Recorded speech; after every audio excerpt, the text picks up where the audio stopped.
What is the deal, everybody? You're back for another Thursday night turf and rundown live show. Back at it, man. Unc, how you feeling tonight, man? Hey, good morning, good afternoon, good evening, Raider Nation. Hey, it's a beautiful day today. Shout out to Raider Rundown. I'm excited. It's another show. It's number two to be exact. Let's get it. Yeah, Let's number get it. two official. You know what I mean? Number Yeah. two official. Listen, Um, Once on again, it. we appreciate everybody for being up in here. You know, as we allow everybody to trickle up in here, man. You know, my guy Last, how you doing? Like the intro. Hey, we already getting good feedback off the intro, man. That's how we need it. Boom, Armando, what's the deal, Boom. man? How are you doing today? So, look, man, we got a lot of topics to get into. Some guests that's gonna be popping up in the live a little later, man. But of course, we're gonna start today's segment. Let's just say we're gonna start every show with a mental health check, man. We're gonna do that. Everybody in the chat, we're gonna always start with a mental health check on Thursday, Yeah, man. So how you feeling, man? How are you doing? How's everything going with you? I like it. Hey, I can't complain, man. Life is good, man. I mean, hey, every time we breathing above ground, right? How can you complain? You're never gonna hear anything out of me from that respect. Right. I'm enjoying it, bro. I'm enjoying it. I love the fans. I love the friends. I love everything, man. It's beautiful times right now. Definitely is, man. You know, hey, even if people go through turmoil, even if I'm going through turmoil, I always try to keep it positive. You know, I always say that it could be worse. You know, there are definitely other people going through, definitely worse things than I'm going through. So, always keep it in that perspective. Try to keep it positive, man. So I help everybody in the chat, everybody that's watching this live right now, or if you're watching this later, man. Hopefully you having a good day, man. Hopefully you having a good night, and just know it can always get better, man. No matter what you're looking at, no matter what you're going through. So Yeah, we here on the bye week, right? We finally made it to the bye week. A lot of things have happened. It feels yeah, like damn near we done watched two seasons in two right. seasons combined in one. Yeah, So it's like we're almost like exhausted on what's going on. yes, You know what I mean? But beyond, definitely to yeah, start it off, we're gonna start with the first segment, which is new to a lot of people. We're gonna start with the first segment, which is Turf Talk. Okay, you know our man Turf is in the building. You know he's there whenever it's a Raider home game. So definitely we got to get that perspective. So from your perspective, okay, how did the game look last Sunday against the Chiefs? Right? I mean, what were the emotions? How was it feeling inside the building? look, man. So I gotta let y'all know. I don't think we understand the stats of what really went down. We lost to a better team in a lot of ways. We have rookies, and those rookies are going to make mistakes, and they're going to make mistakes that you can't overcome, particularly against some of the best that have ever done it in the game of football. You can't give somebody 20 minutes after playing you for 30 and be able to adjust, and you just started the gig. That's just really the way it goes down. And that's the reality of what the Raiders were put into. Andy Reid and everybody else had a whole entire way to put a whole complete different game plan against us in the second half, and they made us look like a Pop Warner team. We did fabulous in the first half. All of that was beautiful. If we could have been able to, execute that in the second half, yeah, but that's the difference between coaching, right? Better team, right? And it's just really what it boils down to. I don't know any other way to explain it to everybody. I mean, we did all we could as a team and as fans, everything across the board. They just literally just have better talent. It was just what it was. And you know what? They fans, that corner. You know how we got the black hole. Let's keep it 100. Yep. Yep. That that that other team, they got their hole. And trust me, they don't play. They stay there too. There's a lot of derogatory terms I got Oh, for I'm that sure. I'm area sure. that I'm I sure. watch across from us, and that's the thing. People that sit where I sit, you don't have a choice but to see it. It's nothing but red, And I mean, it is what it is, man. It's something we got to deal with for life. That's what Yeah, it I is. mean, as of right now, we definitely, and I say like, Yeah. to the argument that everybody does pose, like, oh, I hate Vegas and all like that. I'm like, we ain't really won in Vegas, you know what I mean? And we ain't really won, Right. period, in the last, Mm-mm. let's Not say at all. decade. We ain't really won, period. So it's like, At of course, all. you come to a Not new even a little city. bit. Yeah, like we're not gonna. Of course, with Oakland, we get the love, we get the respect. Why? Because we're from there. That's where it's built. Right.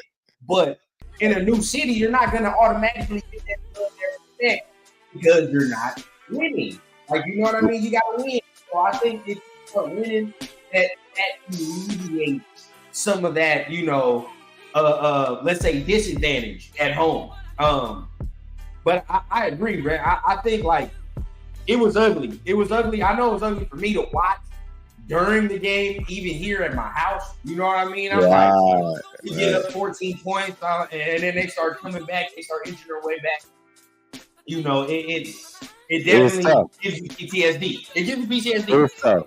It was tough to watch. It was tough to be there for, because you could feel it, you could understand it, you could see it. And that's the thing. Like, see, when you actually have the ability to really rationally look at football and understand, you just not there yet, and you're just gonna have to take that L. I don't know any other way to explain it, man. It's a sport, yes, and football, any given time, any team can win, but normally the better team wins. It's just that's where we're at. Especially at this point in the season. At this point in the season, this is what we got to deal with, and all it does is give us the ability to shine and show, where we are.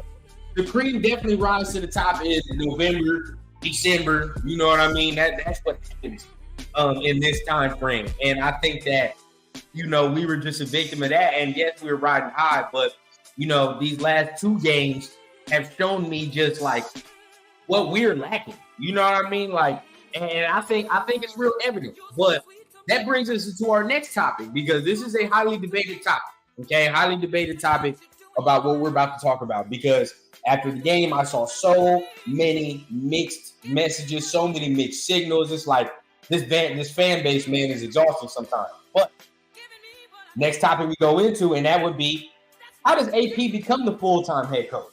Really, next question, has he already assumed that title in your eyes, right? And after the game, man, I mean, if you're not on Twitter, and I know you're not really on that like that, but just seeing the fan base and the way they turn on, some of them turned on AP immediately after the clock hit triple zeros, bro. When the clock hit triple zeros, I'm telling you, they were ready to crucify this man.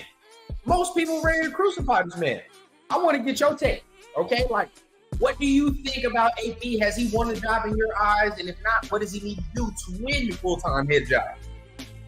Right. And that's a great question. It's not enough time to just flat out say, yeah, sure, he absolutely won it, if you really want to make him earn it. That's the thing. I want people to understand, nobody that really wants something, especially the right way, the fair way, they don't want it given to them. They want to earn it. And I think we all can agree that he hasn't earned it yet. Don't get me wrong. He's earning it right now, because guess what? This is what you want to see when you're dealing with your guy, and it's not good. See, we saw how things roll. Cigars in the air, everybody partying, everything is fly. But now you had to let folks go, dudes getting DUIs, and you're down 0-2, you just lost to your rival. How do you get this team popping? You got 5 left, here at home, 2 away. How you gonna get this thing rolling, buddy? Don't nobody care about any excuse you got. Don't nobody want to hear that ain't your man. These ain't your people. Don't nobody want to hear none of that. Everybody want to hear how you are going to get a winning season. Not not a playoff season, a winning season. That means 9-7, 8-6.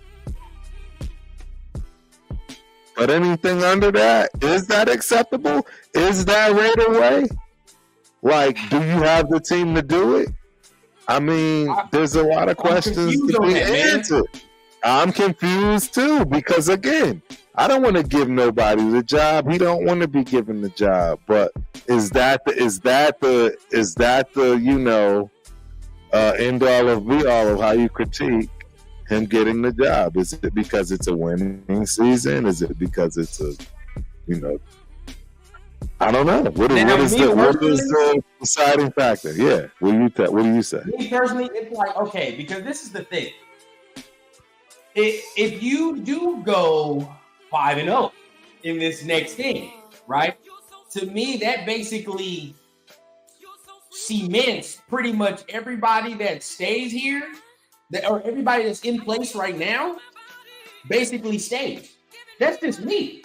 Because if you're talking about like, I hope that they don't think that if they do win all 5 games that like, okay, we don't need to make different changes or whatever. I mean, like with the quarterback, with the OC, definitely with the defense and everything that can stay and remain put. But then it's like, we know, and we've talked about this at great length. We know we have to upgrade certain positions in order to compete with the team that we just played. All right, that's just the name of the game. You know what I mean? Hands down. 100%. It's like, okay, to me, I'm like, yeah, if you go 4-1, 5-0 in these next games, I think that automatically wins him the job, right? I think to me, that cements him as like, all right, you pretty much handle your business against teams that you either should beat or it's a toss-up, and you're looking like, all right, we might beat them. You know what I mean? So it's like, I think you handle your business there. The only one that you look at really in the next 5 games is like Kansas City. You'd be like, and because that's Kansas City. So you're looking, it's like, you pull that off, that's good. But all the other 4, you should be able to win. Right. So that's how I'm looking at it. But then my question to you is this.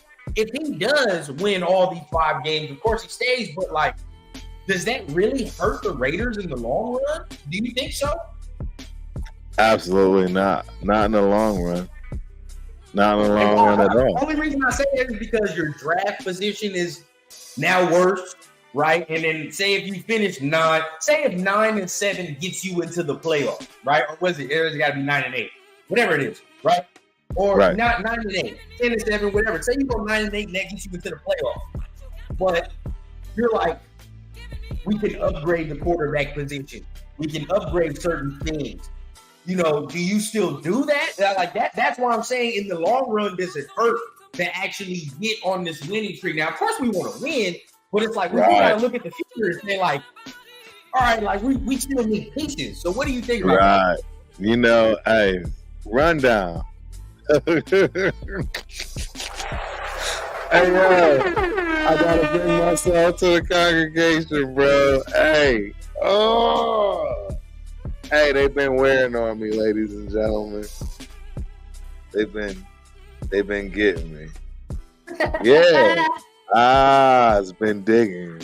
I've been thinking about it long and hard. I've been working with it. These young people, I tell you, I'm old. Hey, look.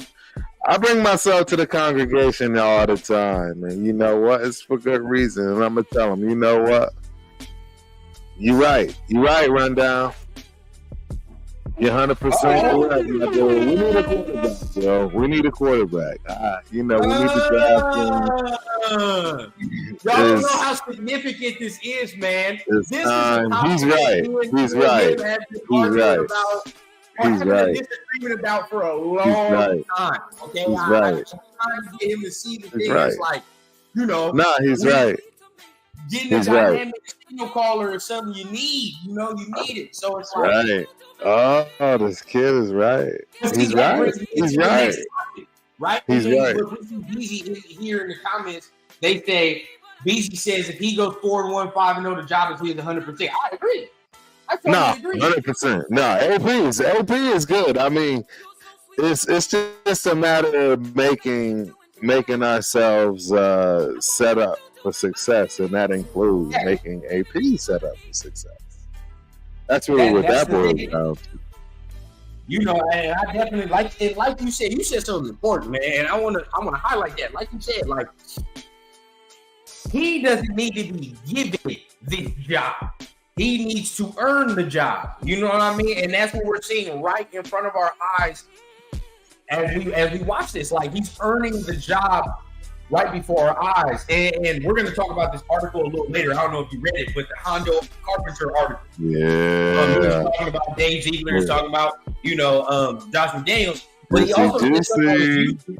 Yeah, we're going to talk about that a little later. But he said something on his YouTube that was interesting. He said, if AP has a good stretch going down the end of the season, and he's not hired by Mark Davis, he might have a mutiny in the locker room. Like that's how much they want him to get the job. You know what I mean? But at the same time, we all know what it is. It's a result-based business. Yes. We need the results. So 4-1, 5-0, I think that does get him the job. I agree. Let's see. Tony says, I'm sure you two have heard, but when he got the interim job, they asked him, asked him about moving into the head coach office. He doesn't move unless it's and that right there just embodies everything we're talking about. Earning. Yeah. You gotta earn that. I'm not, and I love that because I will do the same thing. I ain't earned that yet. That ain't my office yet. and when I move in there, it's when I'm officially the head coach. Yes, sir. You're 100% correct. I mean, nobody wants it any other way. That really, and see, that's the problem with the world today. Real talk, like I mean, everybody wants the instant gratification. It's a long list of people that get to where they know because of who they know.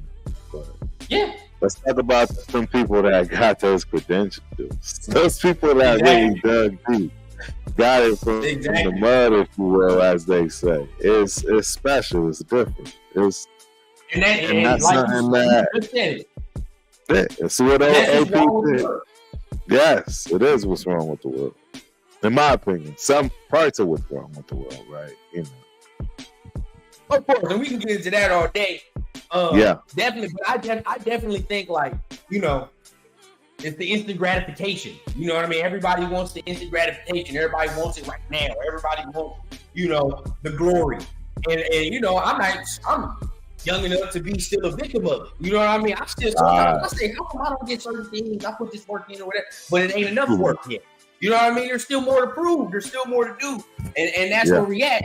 And talking about this is a perfect way to segue into the next topic that we have, and that is Aiden O'Connell. Is he the future? Now, like I said, on Twitter, people killed Antonio Pierce, and they were half and half. They did the same thing with Aiden O'Connell, half and half. Some people say, "Oh, it's the offensive line. He's the future. He's the guy." Other people are saying, "Nah, he's not the dude. He's not. I don't see franchise." Where are you at with it? Now, I want to get your take before I go. Where are you at with it? Because you in the building. I mean, you watching them. So what are you thinking? Look.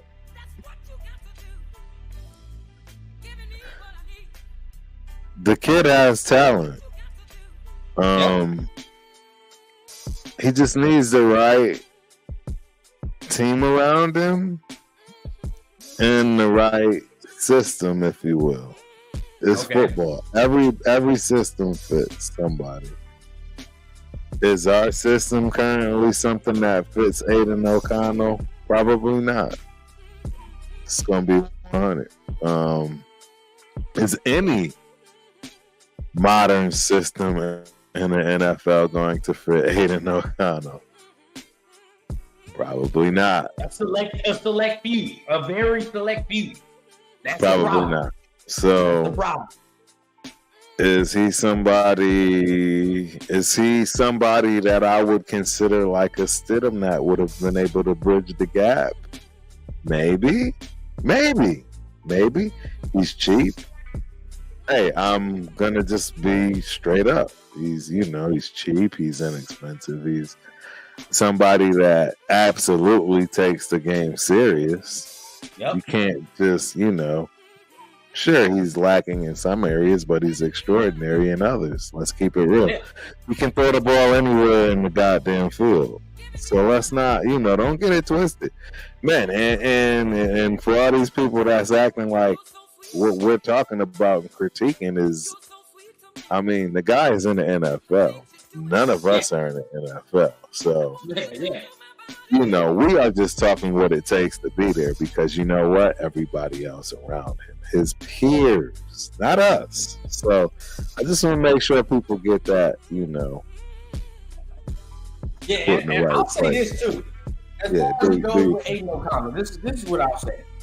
Yeah. Now I like it, but you just highlighted something, and I think it's very important. I think a lot of factors have to go right for him to reach his maximum potential. Whereas maybe with a more dynamic quarterback, he gonna make something happen even if certain things are wrong. You know what I mean? That's what we see with the Patrick Mahomes, the Josh Allen. Of course, I'm bringing up the elite quarterbacks, but just even the more mobile ones, even the ones that are up and coming. We talk about Trevor Lawrence, up and coming. CJ Stroud, up and coming. He moves around. You know what I mean? Like, these are things like where the play may not be right, or maybe certain things in the play break down. They can make things right. As far as with Aiden O'Connell, I feel like he needs certain factors to be good. Like offensive line needs to be a top 5 offensive line with Aiden O'Connell. And the problem we run into right now is like we're somewhere around maybe like 20, not low 20s, maybe like 23, maybe somewhere around 17, 16, hovering around there as far as the offensive line. But that's not going to be good with a non-mobile quarterback. You know what I mean? Like, it's not going to work. You have to have a top 5 offensive line. And that's something we do not have. And if you're going to keep him, that's what you need to acquire. Right. That's just the basis of it. And of course, you need to have a run game. But like I said, we don't have the type of offensive line that's going to make him, elite. And even with the play caller, even if you get a new play caller, you're going to need to find a play caller that comes in here and that knows how to work with this type of non-mobile skill set. You know what I mean? Like, that's the next thing. I don't know if anybody saw it. I highlighted some offensive coordinators earlier today that I think could work. There's a couple in the NFL that be able to work with him, because they're already working with, let's say, non-mobile quarterbacks, Kirk Cousins. If you were to go another head coach route, Jared Goff in the Lions, stuff like that. But right, I think the Raiders are missing more dynamic quarterback play. That's just where I'm at. What does it look like in your eyes? 100%. I feel bad for the rookie, man, because he's got thrown into the fire where he's had no chance to develop. Because, see, Aiden O'Connell is the type of quarterback that needs the time to develop. Give him the time to develop and, hey, call me crazy. Yep. Laugh now. Do all the what you want to do, but he could be the Joe Burr. He could be the most accurate quarterback that's ever played in the game, but he didn't get the time to do that. He got thrown in halfway through the season because we got Glass Jimmy, and he can't last. He got no fair chance. He got no fair shake. All these kids that's rolling right now that are doing pretty well had a fair chance, a fair shake. They got at least a year in. They got at least one full season to watch a pro do it. Watch a freaking pro coach and your players and everything else around them. He didn't get that. He didn't get that. Am I wrong? No, he did not. No, he did not. And that's something that I think, a lot of people got to realize too.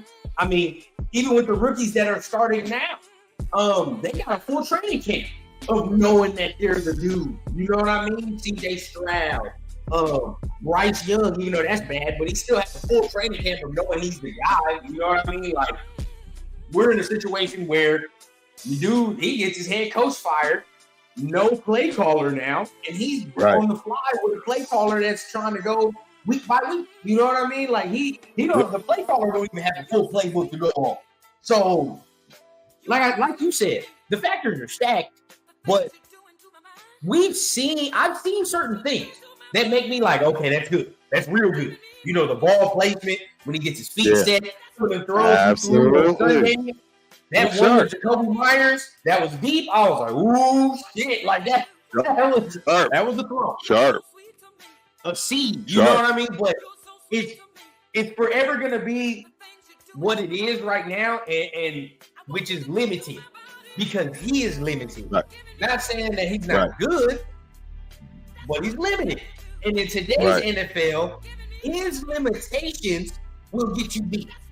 Like, that's just where I'm at. You know what I mean? No, I agree. Ain't no Cardinals limitations in today's NFL will get you beat because he cannot do certain things to make us right.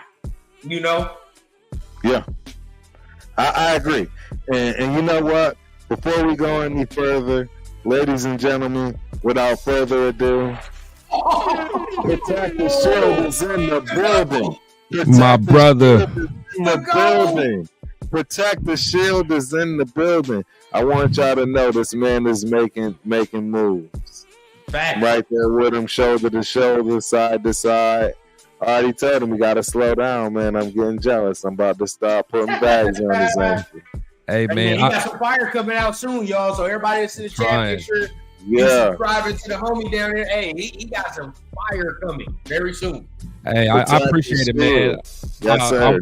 You get right into it, bro. Dive right into it. I'm just saying that I wouldn't have been able to do none of any of this without support from my brothers, man. You know what I'm saying? Turf, you already know you my day one, and you know, Rundown, I already know how I feel about him, man. I already, Rundown a star. I've told him many times, man. So I just love getting a group of, just a group of brothers that's like-minded as me, man. You guys keep me, iron sharpen iron, man. So, salute to you guys and your show, man. I love it. Man, and I'm glad you came in here when you did, because we're talking about Aiden O'Connell, is he the future, right? So there's a lot of things that we're going in, like how you feeling, Chris? Like what's your feeling? Give it to us. Nah, hey, I'm gonna keep it real, man. Aiden is very likable, man. He's a likable guy. He seems like a guy that's good in the locker room. But there's no way he could be our future, man. And I hate to say it, but I mean, he just is. He don't have that it factor. I mean, his best quality, he has a live arm, but nowadays you gotta have more than that, man.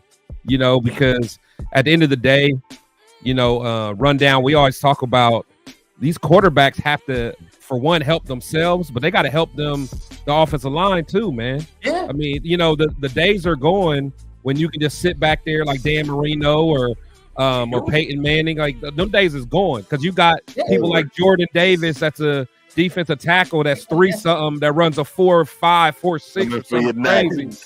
Hey, them days going, man. You got to be able to somebody that can tuck that ball and go, or at least be able to maneuver a little bit and buy another second or so, man. But that's where we're at, and I don't want people to get it confused that we're saying that we don't think he's good.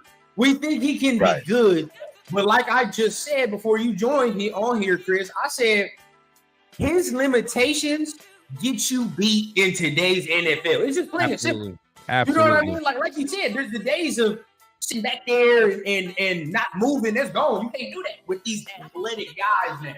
You know what I mean? You got to be able to protect yourself. I mean, and like I keep saying, make everybody else right. In today's NFL, bro, quarterbacks got to make all 10 other guys right sometimes. Got to. That's where it is. Yes, you want to say 11 if you want to add the offensive coordinator. Because even the offensive coordinator can call something trans. I say it all the time. There are many a times Andy Reid has called something that ain't work, but Mahomes said, hold my beer. Mahomes said, hold my beer. I got it. Yes, sir. I got it. I got it. You put me in the vicinity, dog. You just He just gave me the vision. I get it. I get what you tried to tell me. That wasn't gonna work, but I got you. Yeah. I got you. Yeah. You know, that's all we were trying. That's all I was saying. So it's like sometimes, bro, like the offensive coordinator can be great, but he's not on the field. So regardless of it, you know what I mean? Like, you don't have to do. The quarterback got to do something to make it right. Sometimes. And you know me, man. Like I was talking to, I'm blue in the face, man. But I love me some Stiddy, man. And I always go back to that one play. It's like that's the play that got me when he, maneuvered a little bit, ran to the sideline, waited, took the hit, and then threw that and I'm not saying just him, but like them are the type of plays that get me going, that get me fired up. And O'Connell would never do that, ever, ever. No, it can't be done. I mean, it's not a skill set. It's not a skill set. So it's like it is unfair for us to even expect that, and that's what I'm saying. That's like we're gonna run into the same situation that we did with the old number 4, and even the old number 4 was more athletic than him. We can even say that, and that's what pissed us off about the old one, because he wouldn't move and he was athletic. You know what I mean? But this dude has a legit excuse because he legit cannot move. Legit. You know what I mean? Right. It's just something we're going to be a part of. And I say it all the time. If you're going to keep him, you got to have a top 5 offensive line. You have to. There's no way answer. But 100%. even then, it's like the way these defenses are. Oh, yeah. You still can't. There's going to be one game where they're going to heat your ass up. And what are you going to, like, it's always going to be there. It's always going to be a problem. Can I say one thing real quick, though? Oh, yeah. 100%. This whole setup y'all got is so fire with the music in the background. Like this is a vibe right here, y'all. I ain't gonna lie. I might have to implement a little something. Man. This is a vibe right here, man. This is a vibe, bro. I ain't mad at it. Y'all doing y'all thing, man. This is a vibe. I love every bit of it, y'all. We trying to have it live on Thursdays, man. Once again, everybody, make sure you hit the like, hit the subscribe button on everybody you see right here, man. We bring you Fire Raider content damn near daily, and if you don't see one of us, you won't see the other one. So make sure we all got something every single day. Every single day, you can get something from TRS, man. Y'all gonna learn about that soon. TRS is in the building. So look, as we talking about the future, right? We talking about the future. We got to bring up the next important piece of the future, and he was kind of. We're going to talk about this guy a little bit later on in the show as well, because like I said, we got to talk about the Hondo Carpenter article. But next guy we got to talk about is, do we keep Champ Kelly full time, or are we cleaning out Champ Kelly? That's the question mark that we talking about. So I want to start with you, Chris, man. How you feeling about Champ? You want to keep him full time, or what we feeling? It's tough, man, because honestly, that's why I asked you that question the other day, man, because I'm like, because a lot of us, I feel like we just automatically say we like Champ Kelly, but none of us can really give a reason why. If you really think about it, we'd be like, yeah, man, we like Champ. But then it's like, what can we really go to be like, what signature thing has he done? And maybe he has some stuff out there that I got to just research a little bit further. But I want him to do well. Me personally, I would love for us to, because I'm all about continuity. If it's not broke, we don't have to fix it. I would love for him to be GM and AP to be the head coach in an ideal situation. But if we get to a point where we have to make some tough decisions, I can't say I'm married to Champ, just because I got to see more. I got to know what his signature decisions were and his signature moves are. And honestly, I'm gonna ask Hondo some of that, man. Like I'm like, what are some signature decisions that he was at the round table pounded his fist for and he got? Like, I want to know that type of stuff, man. Because without knowing that type of stuff, I don't know. I don't know. And I think that's a great question to ask when we talk about if we keeping him, because it's like, what was he a part of? What decisions was he a part of? You know what I mean? Right. So what about you, Turf? You next, man. How you feel?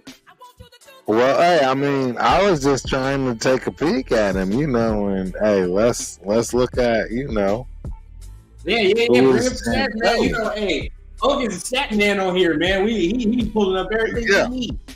Exactly. So you know what I'm saying? Who is Champ Kelly? I mean, he's born in 1980, so he's 42. He's not that old. He's younger than me. He's younger than me by 5. So yeah. So you know what I'm saying? That's good though. That's good. You know what I'm saying? With you more. I couldn't agree with you more.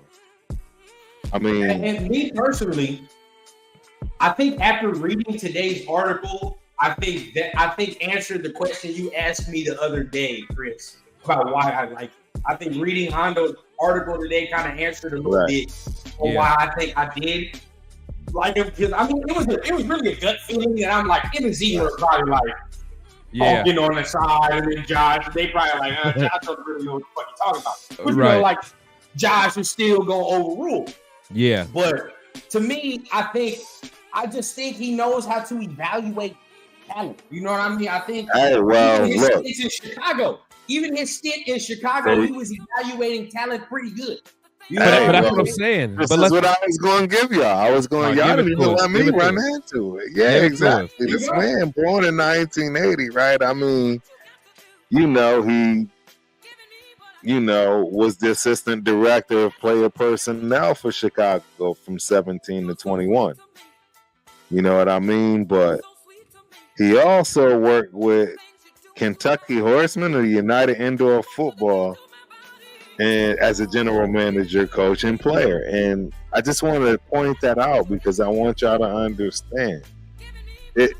It does help to have the ability to just pluck talent. You know what I'm saying? Yeah. And it sometimes translates just across the board. Real talk. I know what I'm talking about because I'm telling y'all right now. I know I got some barn burners that's coming out that I saw from day one.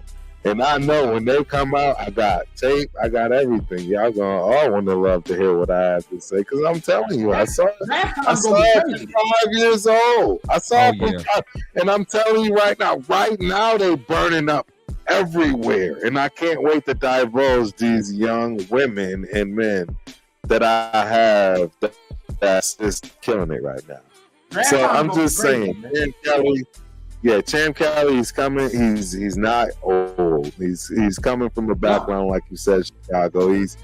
So what did he do? He was by the Broncos as a scout. So let's talk about that though. Let's talk about Chicago though. So how long was he there? 17 to what? He was in Chicago. What? He joined in 2015. 2015 to 17, and then he changed, I think, positions from 17 to 19. Oh, so he wasn't the primary. And in 19, he moved to the Jets. What did he do there? He was a general manager. Oh.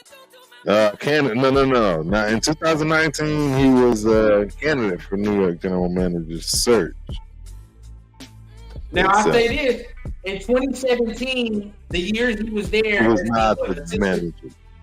The assistant director for Chicago, right? Something like that in 2017.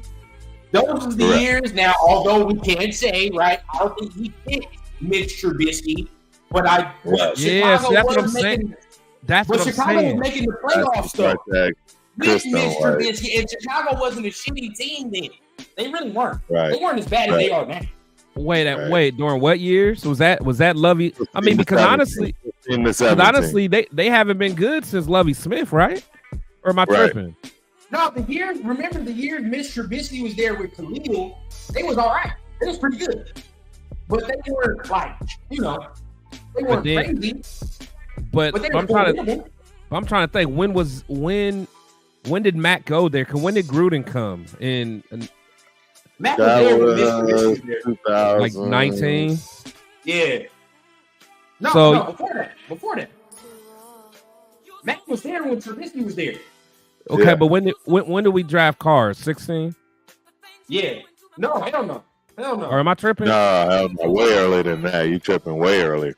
We drafted Carr way earlier in 2000. Okay, I'm tripping. When did so basically when was Mac there during that time? Yes. Let me look it up. He got traded on 2018. Khalil Mack got traded in 2018 to the Bears. Okay, so he was there during that, so he may have had something to do with. That's what I'm saying. You know, like think of all the talent they acquired at that time. You know what I mean with Chicago, like, and that was like you said, they weren't really all that good since Lovie Smith, but in those times right there, that defense was live. Boy, that Chicago defense with Khalil was live. We have to say that. You know what I mean? Now, Mitch Trubisky didn't take him to the promised land, but then again, I don't think he was the primary decision maker at GM at that time. Yeah, I'm about to say let's deep dive, man, because only reason because I'm thinking, like, if I remember right, who was that receiver that they bombed on? Like something white. They bombed on. He was there at that time. I feel like that was around the same time. The Bears. I forgot what was his name. His name was White. He was real fast. Yeah, I remember what you're talking about. He was big too. Yeah, he was like a combine guy, but he was a bust. Like he never. I'm just curious if that. Like I'm just trying to put Champ in. And then he kind of area. Yeah, just kind of be like, okay, give him ability. Yeah, like when he was in that draft room, who they get? When you talk about those names, look at who was the head coach. Yeah. Matt Nagy. General manager was Ryan Pace. Yeah. He wasn't the primary guy. This is his first time really being the primary guy. Now, once again, it's another situation like he was here, where it's like there's two other dudes talking before you even get your piece at that point. You know what I mean? Like, you can put your input and your 2 cents, but Josh is gonna do what the fuck he want to do, and then Dave gonna say what he want to do. But ultimately, it matters what the head coach wants. So, like, you know, I think he just spot talent. I do, and he's real included in that scouting department. That's the next thing. I love that GM shit where they taking that shit head on. First. You know what I mean? Yeah, you know, like he's a scout first. And then he's like, all right, bro, like I know how to I know what I'm looking for in a player. Like I know how to look for players and shit like that. Like I think he knows how to do that. See, I don't know, man. I just want to know who I can dot line them back to. Like, oh, okay, you're the one that picked this guy, or you the one that scouted him and got your GM to draft him. But it's hard for us because we're just fans on the outside, so we'll never know. No, so we'll never know, you know. But I'm just curious. And that's the thing, you will never know all that info. But I think, like with general manager, I really think like every guy that's hired, like has a chance to build his own legacy. Like, and I always look at like the Philadelphia Eagles guy, right? Yeah. Before Jalen Hurts and all them, like, yeah, they was going to the Super Bowl, but like, you know, they had to build the team back up again. You know what I mean? Like they definitely had to build that team back up after their first Super Bowl run. So then it was like, all right, look at the job he's done there. Now you're looking at like, oh yeah, that's a formidable team. You know what I mean? Now that's a perfect, like when you look at teams like that, or even like the Lions. I mean, like you see that, okay, these boys drafted well, got a good free agent, they was good with their money, and it's like, okay, who was the decision maker? Like, of course we can't get their GM, but who was the player personnel guy for them? That's what I want to know. But this is where I think that we've messed up, and that I think I've opened my eyes to, you know, in the past couple of days. And this is the teams we're talking about are not head coach driven teams. I mean, like the head coach is a big figure, but realistically, they're not making the fucking decisions. They're not making 100% of the decisions. Dan Campbell is not making 100% of the decisions. There you go, bro. It's not making 100% of the player decisions. That's the GM. Right. You know what I mean? Exactly. And that's what I'm saying. That's why I want to know who was part of that circle. Of course, like we can't get the GM, but who was the player personnel guy? That's who we can. Could have saved ourselves. We could have saved ourselves. It's me saying this, right? We listened to the article or read the article today. Imagine if we were a GM-driven team and the head coach got the fuck out the way when it comes to. We would have made some moves. We would have made some moves. Even let's talk about this. Even with fucking John Gruden.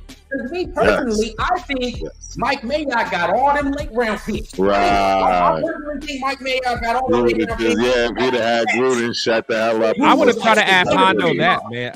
I wish Hondo would have made this type of article for the Gruden and Mayock. Oh, How crazy would that have been? Because it answers so many questions that we just. I want to know. Yeah. You know what I mean? Like who's responsible for all that? But I think Mayock got the end of that. But think about this: if let's say for hypothetical, Mayock was the primary decision maker, and he was responsible for our late round pick, Renfro, Crosby, all that. Right. Then he did great. That's what I'm saying. And then what if John Gruden got the fuck out the way from rounds 1 to 3? Then what? You know what I mean? Right. And that's why I think the Raiders have held themselves back, which is you always get head coaches with too much goddamn power. What do we have a GM for if you're not going to let the GM do his goddamn job? You know what I mean? Right. Like that's why I don't want Harbaugh, because Harbaugh's going to want to run the show.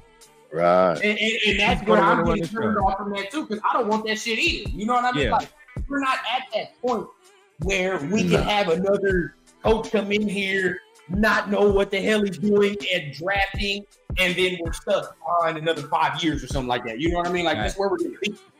Fact.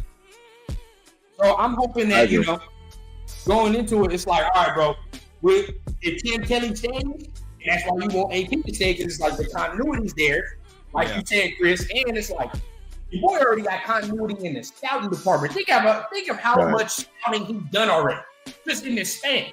You know what I mean? And it's a bye week. Think of how much scouting they're doing in this bye week. So all that scouting shit is gonna go to the window, out the window, if you fire the man. Right. Ladies and gentlemen, my boy. in the building. What's up, fellas? Legendary people. The nice getting legendary. What up? Yeah. What's going on? Ooh, hold on. What jersey you got on? That's the one I was telling y'all about. You got on. Look at that. Ooh. That's the New City ones, bro. That shit's hard. Yeah. That shit's hard. Filthy. We debuting out here on the Turf and Rundown. We debuting out here. We got a full house in the building. We giving the people what they want. What up? We got them in the building. What up, man? Got them in the building. Bro, it's a legendary night, man. We got all the boys in here, man. Man. Yeah.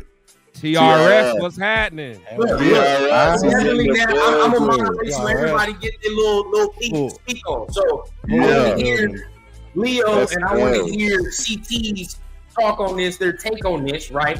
We're talking about Champ Kelly. Keeping him long term. I'm gonna start with you, Leo. Where are your thoughts on keeping Champ Kelly long term, right? Is that something that you're interested in doing? Man, you know what? The more I've learned about him, the more I heard about him. It was Mark's initial choice before they even got Zeke. Yep. You know how respected the man is in the league. I think he should hire Champ before he even looks to hiring the coach. Like, let this dude do it. Like, after seeing what the coaches, I want this guy, I want that guy.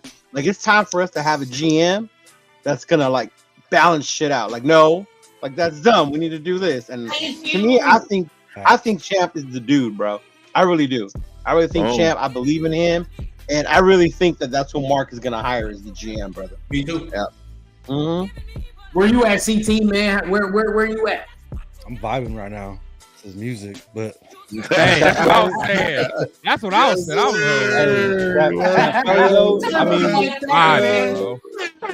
I'm gonna start off with this though. How many assistant GMs are in the league? I'm gonna start off with that. You know, they kept him for a reason. They brought him in even with Ziegler here, even if he was the guy before. That has to have some validity to it. You know, I mean, the way they are together, the way he's kind of like AP. You know, the way he holds himself, what he says is what he wants to do. You know, and I really think more that I'm reading up on him, more that I'm starting to learn about him, I honestly think he can be that guy. And I think that these decisions coming up at the end of this year, GM, head coach, all that stuff, I think is super, super important for like the next 5-6 years of this franchise, this team, everything. That's what's up. I agree. Yep. We fully agree. And we talking, just the basis off the continuity. You know what I mean? Now, I didn't put this as a banner, because I didn't want to even give no power to it, right? I don't even want to fucking give it any power by saying it, but I'm gonna say it anyway because it's become a hot topic over the last couple of months, right? Over social. So now there's talk about John Gruden coming back. Man, hell no. Can I tell y'all something? Okay, so I touched on this. Can I tell y'all something? The here is that if he was to drop the lawsuit against the NFL, which the lawsuit has some very damning things, that the NFL would turn a blind eye and allow him to be hired back. Now, we're going to start with Turf. Where are your thoughts on the John Gruden rehiring? I don't want no parts of John Gruden. Hey, look, straight front, clear, and center. How can I don't want no parts of John Gruden moving forward. I love John Gruden. I didn't think he got treated properly. But guess what? I'm good with John Gruden. It's time to pass John Gruden on, ladies and gentlemen. It's time to just move forward. Let's go. No more John Gruden. Man, Thank you. right. Appreciate you. I'm done. Nah, Done. man, I agree. I agree. Quick. CT, where are your thoughts on that, man? How you feeling about John Gruden's rehiring? I'm good on that shit. I'll pass. It's a hard pass. It's a Uno reverse fucking pass I'm throwing down. I like John Gruden, just like Turf was saying, like the fans, Chucky, like everything he brings, his charisma and the character he is. Yeah. Like I wouldn't be against him like somehow being part of the franchise, part of the team in some kind of way, because like again, like the fans love him and everything. But as far as being a head coach, making any kind of like on the field decisions, like I'm good with that shit. Right. No, we had our field. Leo, where you at with it, man? Where you at? Man, I am a Chucky fan, but hell to the no. I'm good. I'm good. It's time to move on. Like Gruden 2.0, you could tell the game was passing him by. Yep. He got some good things. He got the best out of Waller. Probably DC had a few good games with him. The way he got out, games. The way he got outed out of the league was shitty to me. That was fucked up, considering that nothing happened to the fucking everybody else in those emails. That was my whole thing. But for him to come back, nah, dude, I'm cool. Like, nah. You want to come back as an advisor to Mark? Yeah, whatever. Mark loves you. Do that, but there's no need for you to come back as head coach, bro. Not even. I wouldn't even say an advisor. Just a public face. That's it. Someone to show up and sign shit and a mascot, damn near, bro. Yeah, damn near mascot. There you go. Pretty much a mascot, dude. Pretty much a mascot. Yeah. You have Tom Brady already, so you don't even need that man in your ear like that. At all. Chris, where are you at, man? Last but not least, Chris, where are you at on the John Gruden rehiring? Man, so for one, I would lose respect for John I'm tripping for Gruden. I would lose respect for Gruden if he stopped his lawsuit against the NFL. My thing is stand on it and see it through, because for one, they attacked you. You know what I'm saying? It was a hit job. And my thing is, pull out them skeletons everybody got, because it's a good old boys club anyway. I want to see what all them skeletons is out there, man. Like I want to see what all they was doing to Kaepernick and all that. Like Gruden knows all that stuff, man. Like, you know what I'm saying? But as far as just him being a coach for us, though, and I loved Gruden, man, when he first came back, and I was happy that we got him. But it's the draft, without us knowing who made the draft picks, but we all know a lot had to do with Gruden just for how much he got paid. I mean, he really set his team back. I mean, we're feeling the effects of his drafts right now, today. Free agency decisions. You know what I'm saying? Free agencies, drafts. I mean, you think of the Arnett's of the world. You think about the Alex Leatherwoods of the world. It's like it's hard to forget about that, man. It's hard to forget about it. You can't sweep that under the rug, man, because that's the kind of stuff that sets you back for 5-8 years, man. You know what I'm saying? So, you know, it sounds good. It's a good story, you know, a good fairy tale, but hard pass for me, bro. Look, and I'm on the lines of saying, sometimes things happen for a reason. You know, shit happens for a reason. And as bad as it was that he got fired, and as shitty as it is, like Chris was saying, you can't drop that lawsuit. Number one, you got to stand on that. And number two, it's like, to think about it, we look at, and now you look back now, it's like, we probably better off. It's like, you know what I mean? It's like, we better off that a lot of shit happened. Because we looking at it now, it's like Leo said, we were good for a couple games, but it's like, was Gruden's way sustainable? That's the next thing that we're talking about. You know what I mean? Like, his way wasn't even sustainable. We couldn't even keep that for years upon years to build on. You know what I mean? It was too much. Bro, if you remember, we always started off hot and ended shitty. Yeah. December was the worst. And you guys bring up a good point, Leo, because I thought about this earlier. I'm like, AP has a chance to really win the job because he has a chance to do what no recent Raiders head coach has done, and that's finish strong. The only one that has finished strong for real is Versace. And whatever that is, you know, but he finished strong. Other than that, you know, for the past couple of decades, we've all fizzled the fuck out at, you know, during the end of the season.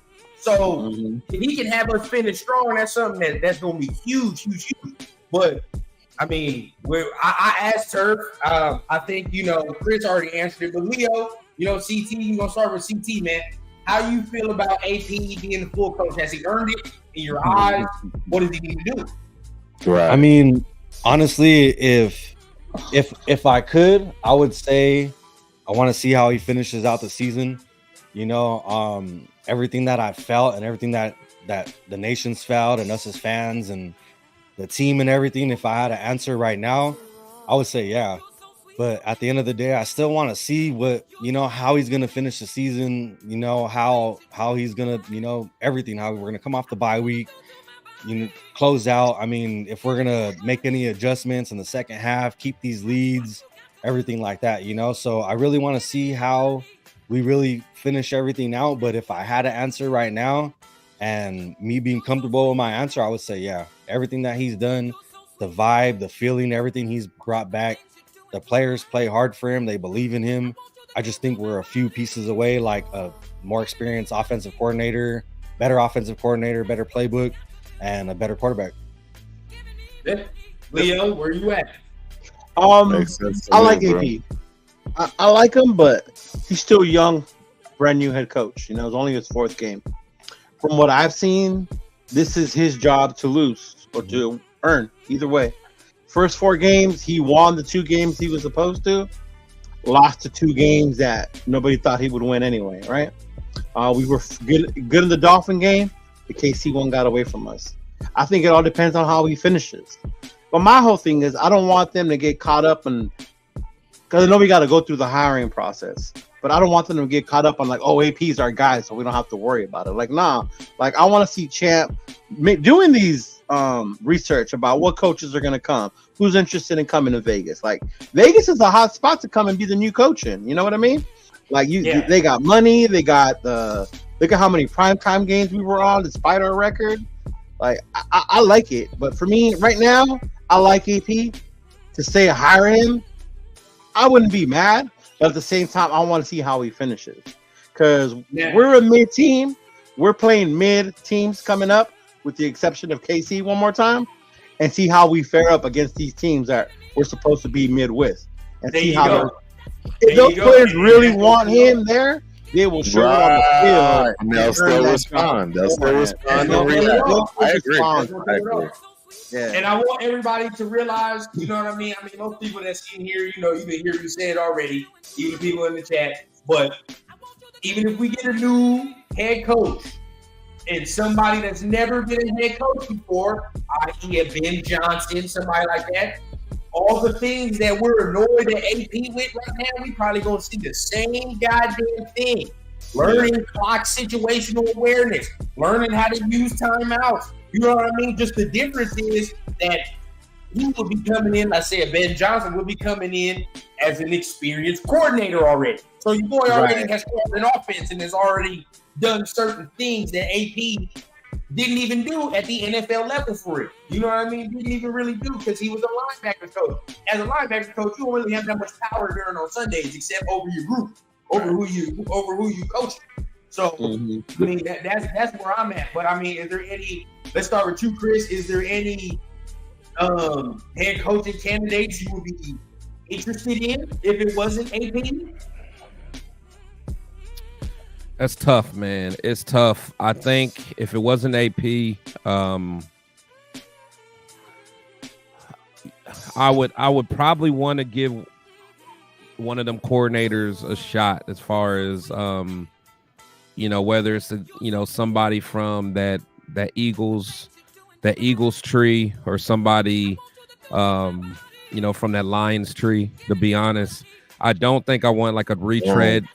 I don't want a retread coach, so I don't want like a, I don't even know who's out there. So I mean, because at the end of the day, it's like sometimes you just got to take a calculated risk. I mean that's how the Dolphins, got Mike McDaniel. They took a risk on a young coordinator. Sometimes it works, sometimes it doesn't. But I'd probably take, and I forgot who said this other day. It may have been Rundown. But I mean, you got to look at that tree that they came from, man. Shanahan. Yeah, you know what I'm saying. So if you, get you somebody that has been around some dogs and got a good system going. And honestly, before I wasn't down for it, but I wouldn't say I would shut the door on Bieniemy. I ain't gonna lie. If you would have asked me 2 years ago, I wasn't interested. I wouldn't shut the door on that, man. Me neither. But I think with that domestic violence, that's probably a hard no. You know what I'm saying? Yeah. Because I'm iffy on Flores, man. I'm gonna let you know something. I don't really like Flores. I'm gonna tell you what though. I'm gonna give y'all something that's out the name, out the wazoo. If you looking for a defensive head coach and you want one of them, the dude from the Panthers, bro. I don't know. It starts with an E. Evero. I think that's his last name. He's real, bro. If he's the defensive coordinator guy, he's my guy. If I want a head coach for real, I'm not gonna lie to y'all, bro, because he's bad. The dude from Baltimore too. Their defensive coordinator is really good too. I like them. They're young. You know what I mean? Like they're young and they know already the modern type of shit. But I think that Mark Davis is looking for offense. I really do. I really think so. I hope not. No, you hope so. I think just we need a better offensive coordinator. We're trending in the right direction. That's exactly in the right direction.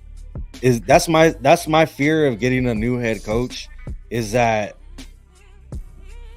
I don't want to lose what this team is right now. Momentum, yes. They're going to the defensive side of the game and really being able to actually hold people and stop people and not needing to depend on the offense. Turnovers and stuff like that. You know who scared us from all that? I think we're so afraid because of what McDaniels did as a new coach. Like we all look what he inherited, and then he dismantled that shit. And you hear we don't want to see that shit again. You know, like you don't want. Good point. That's a good point. Yeah. Like you don't want to go in there. Be like, this is a guy, and this is why I will continue to preach this. This is a guy that's gonna come in here and ain't gonna have that much power. You know what I mean? Like where I just said the Raiders continuously fuck up is like you have coach-driven team, meaning like the coach controls everything, bro. Like he don't need to do that. You have a GM for a reason. Can't do that. I can't do that for survival. You can't do it. Yeah, I agree there. He has to do his goddamn job, get the talent that he sees and that he can do. Because what do we always say? And what do we say that pissed us off about the game? He don't fit the scheme to the player. The player got to fit to the scheme. Yeah. You feel what I'm saying? So dude. You get a coach in here that's going. You get a coach in here and say, "Hey man, give me a grocery bagger, bro. I'll make that motherfucker work." You know what I mean? I have him running when he can run. I have him running some good stuff. You know what I mean? Only that stuff that's only pertaining to what he can do. So if that's the case, you feel me? It don't matter what Champ bring in here. But then also, I think the head coach and the GM still need to be. They have a bond. United. They still have to be united in from a philosophy schematic standpoint. They got to still have the same, because the thing is, like, if you're bringing a whole bunch of guys in that don't run the, and I get what you're saying, but like every coach has a system. I mean, but you can be flexible with it. But it's like, like I don't think that a GM. Well, I know it's Andy Reid, but like if Andy Reid had a GM, like it's not like he would bring in a Lamar type of quarterback. Andy Reid does have a GM. Let's not get that. He ain't got no GM, bro. Exactly. That dude just shut up and play with Andy Reid. He's part owner. I'm gonna be honest. The only thing Andy was bullish on in his Chiefs tenure was Mahomes. To be real. Wait, say it again. Mahomes was the only thing that Reid was bullish on. That's the only thing that he said. I gotta have him. I'm gonna get. Well, I need Mahomes. I'll have everything else. I'm gonna get Mahomes. Yeah, he was like, I don't care about anything else. Give me that little curly hair dude. And I remember they was like, you think about it, he had Alex Smith. Like, fuck, he had Alex Smith. Bro. So at that point, he had built a team and was like, I just need my fucking quarterback. Yeah, he was like, all I need is a dog back there. I just need a dog. Alex Smith got hurt, didn't he? He's really hands off, but it's like when he wanted Mahomes, he was like, bro, I'll run there myself. Like, I'll run there myself and get him. Now, Alex Smith, he didn't get hurt with the Chiefs. Didn't they trade him? Didn't he get hurt somewhere else? He got hurt with the Redskins. He got hurt with the Redskins. Yeah, but he didn't get hurt with the Chiefs though. I mean, they were just like we got this dude that's practicing with the second team that's killing our first team defense. We gotta get this dude on the field. All day. Oh, I remember that. And that leads us into our next topic, and that is right the NFL draft. All right, because it's around the corner. It's around the corner, bro. It's too early, bro. It's too early. Hell no. Man, let me see the playoff for. Let me see who step up, baby. I'm the type of dude. I'm prepared for whatever. If we go 4-1-5-0, you don't know where we gonna pick. You know what I mean? But if it goes south, shit, I'm already I already scouted what we need to scout. You know what I mean? At this point, so like. But my thing is like, okay, if we keep AP in the draft, where are you going, right? What are you doing? And I'm along the lines of saying this. Even if we do go 4-1, right, 5-0, sneak in there. In no way, shape, or form. If you telling me we at fucking 15 and Jaden Daniels is there, I'm not, bro. There's no way you're telling me I'm not picking him. Talk your talk, love Daniels. Love that boy. Hey, if we was doing this last year, y'all would have said I was saying the same thing about Stroud. Because I was saying. Oh, I did. I did say that about Stroud last year. I wanted Stroud back. So it's like, I think, like, bro, I still think we need a more dynamic quarterback. I ain't gonna lie. I ain't want Stroud last year. I was jumping You're up and down. You're a Michigan fan, though. Exactly. Yeah. But I was jumping up and down for Jalen Carter or old buddy Witherspoon. I love Witherspoon. Seattle. Yeah, I love it. He's a dog. Or even Gonzalez, Christian Gonzalez. Those are my three that I wanted. Cornerback, right? Christian Gonzalez. Yeah. Number three I wanted. I would have went there too. Definitely, if it wasn't a quarterback, you know what I mean. But this year, I mean, I just heard we got to get a quarterback this year. There's no ifs. We have to. You feel what I'm saying? Like, so I'm gonna start with CT. Do you like a lot of people are starting to stink? Now we just a quarterback away, bro. Like, we just one dynamic ass player at that position away. Or do you feel that sentiment? Leo said we more than that. Where are you at, CT, with it? I wouldn't say we're just a quarterback away. If we had a better, more dynamic, more experience. I don't even want to say more experience, but just a better quarterback. I think it would help us in a lot of situations. But I do want to bring this up. I talked about it a little bit on my show I just came off of, and only because I've heard it. But would you guys be opposed to trading Devontae Adams for getting something in the draft? But just I'm out. But just hold on. I'm not saying do it. I'm not saying do it. I'm not saying do it. I'm not saying. I know what you're saying. I know what you're saying to get draft capital. I can't. Just capital and where he's at, like I can't. You know, 1 or 2 players for another 5 or 6 years. I'm not saying do it. I'm not saying do it. But no, I get it. Like depending on what team it's coming from, or capital. You know what I'm saying? Like where that pick might be. No, I would just say I'm not saying do it. I'm just saying you might have that. I'm gonna present y'all with this because I was on my last live and I talked about this. Right? I think me in the comments was talking about it. So it was the Jets, okay? But the Jets offered you their first round, and they said we're gonna give you Quinnen Williams too in the second round. Quinnen Williams? Quinnen. See now we talking a little bit now. That's what I'm saying. But still, but to me, that's giving up a lot. They ain't gonna do that. All I'm saying, this is my only point. Is that in another year or two, probably 2, Adams ain't gonna have that kind of value no more. You know what I'm saying? He's not. So that's the only reason why I'm not saying do it. I'm not even saying consider it.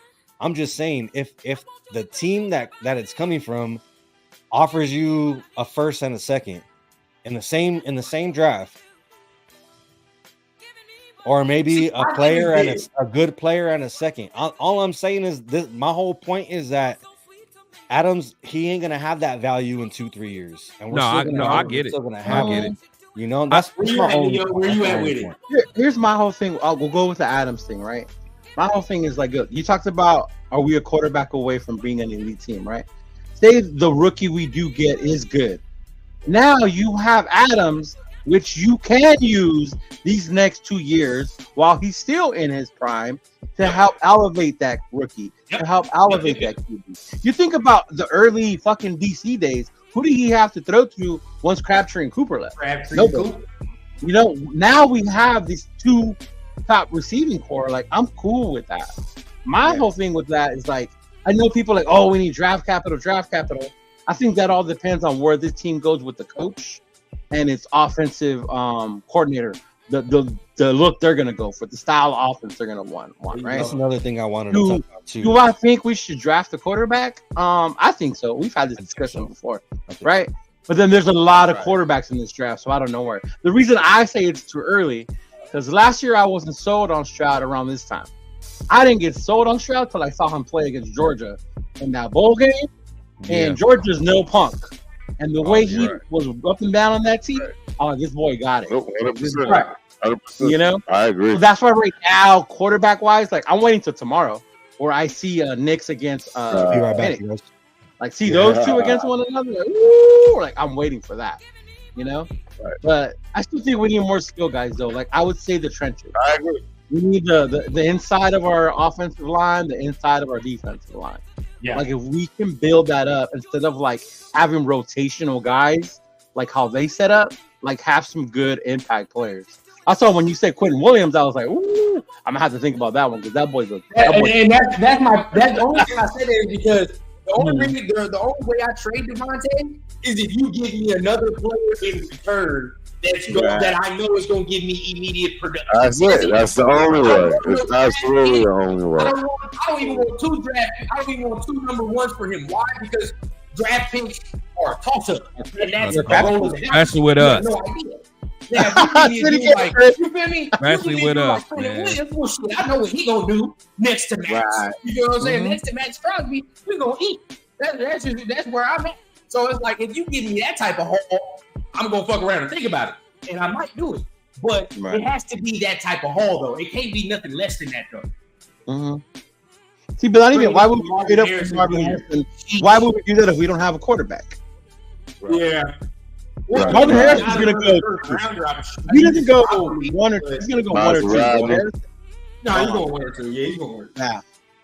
Marvin Harrison's out of there. He's real. Yeah, we won't be in reach. I don't think we'll be in reach for a quarterback either, personally. Not reach. Yeah, I don't think we'll. I think the ones we'll want to be gone. But isn't that your whole We thing, gotta be in though, the top. We gotta be in the top 10. No.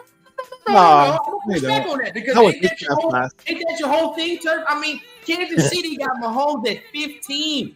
15. So who we gonna get? Who we gonna get at 15 that y'all think we think gonna be worth He it? like Daniels. You already know who he like. You already know. See, I don't know. I mean, well, I don't know because he's probably not. He's probably not going to be considered a top 5. You think he's considered a top 5 quarterback in this draft? No, he's not. Yeah.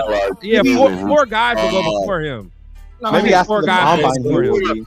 Okay, so we're on the line right now. Who wants to bet me? It's 4. It's 5. Who wants to bet me that he's gone in the top 10? I'll guarantee you that Daniels. I don't think he's going to the top 10 unless he shows out in the combine. Yeah, that's the only way. That's the only he's way. not physically imposing like Anthony Richardson. I was gonna say who wants to bet me right now? I bet you. I mean, he's not going there. Yeah, I bet you. That's 2 of us. Okay, so we got 2. We got 2 bets. Yeah, we'll take them bets offline. So, I got 2 though. I got 2 because I'm telling y'all that dude is going in the top 10. Man, you're the same one who was already giving Jalen Carter his gold jacket. I was not giving nobody a gold jacket. Yeah, you were. Nobody a gold jacket. But what I was giving was props that was better than what we picked. Oh, that part, yeah. But see, this is what I'm saying. I don't think Daniels goes in the top 10 because the winner of tomorrow's game between Penix and Yates is gonna have more clout than him. They just are. You feel me? Like they both got more clout than him already, and then Caleb. That's 3 right there. And Maine, he got Drake. Then you got Drake. Mm-hmm. You feel me? Penix is gonna go before him. Maybe even Nick might go before him at this point. Yeah. You feel what I'm saying? Like, he will. He will. And then and then you know Marvin Harrison Jr. is gonna be a top 3 pick. That's 8, right? That's damn near 7 people right there. O lineman is gonna go.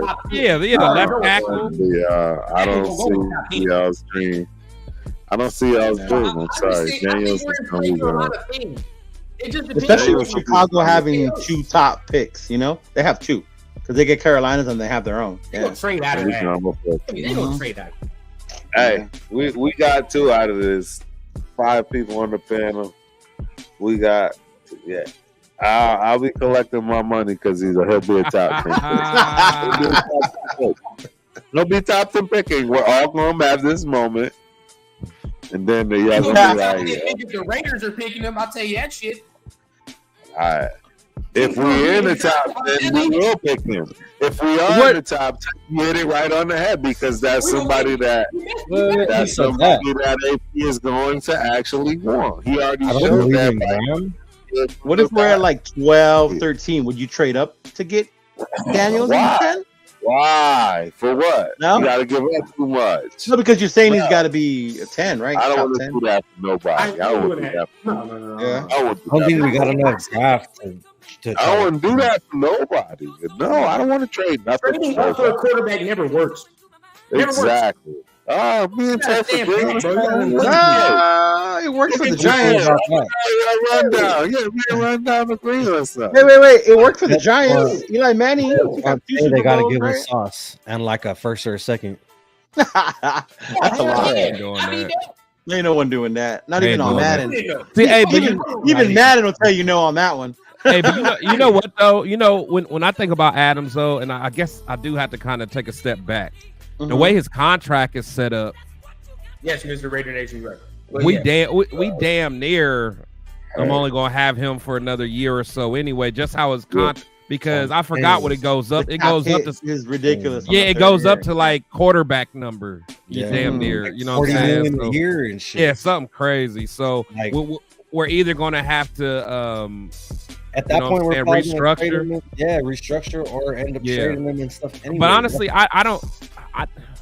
I want to keep him just because I know he wants to be here. Yeah. And I just like you need dogs like that, man. It's like Right. we never have a dog like that, and we never keep them. Like I just want to keep a dog. You know what I'm saying? Like this is a generational receiver we talk right, about. man. Let's just keep like them, that, man. I agree. Yeah, He's the closest thing to Tim Brown that I can remember. Yeah. Man, like y'all gonna think I'm I didn't throw some Tim Brown highlights on my intro. Thank y'all you. gonna think I'm crazy, but what? Tay better than Tim Brown. Well, You know, I'm gonna say Wait, that. The game's different now, though. The game's You different heard me. now. yeah, you know what? You heard me. I feel you. You heard me. Athletes are different now, so yeah, I get you. I'm just saying. This is a top I know it sounds crazy, but I'm sorry. You heard me, Turf. You heard me, old school. Man. I don't know, bro. You heard me, old school. Do you guys remember after we got Marshawn Did you Lynch? just try to say that Devontae Adams is better than Timmy Brown? I think he is, bro. I'm sorry. I think he is. Yes, he is. I think he is, man. No, he's not. You don't think so? Not yet. Yo, No, not yet. Not What yet. do you mean not yet? If he ain't proved it by now, he's missing. Right now. Devontae is going to the Hall of Fame. We all know. Oh, first ballot. First He's ballot. Hold on. See, this is where I might be old. Well, I'm just saying, I think right now, ain't nobody in their right mind even, and I love Devontae Adams. I don't think anybody that's in their right mind going to say he comes to Tim Brown status right now. Yeah. Didn't Tim Brown win the Heisman Trophy?